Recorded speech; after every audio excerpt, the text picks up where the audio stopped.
How to share your location in Wire Messenger. Hello everyone, welcome back to another video from Wake&Tech.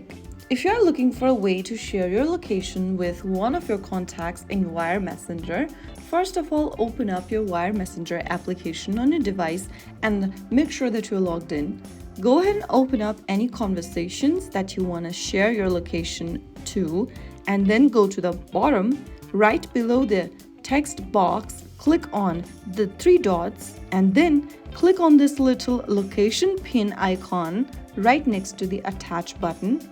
Now, allow Wire to use your device's location by tapping on allow while using app or allow once, and then your location will be pinned. Now click on send and you have successfully shared your location with one of your contacts in Wire Messenger. So there you have it. If you found the video helpful, don't forget to like, share, and subscribe to our channel. I will see you again in the next video. Stay tuned and thanks for watching.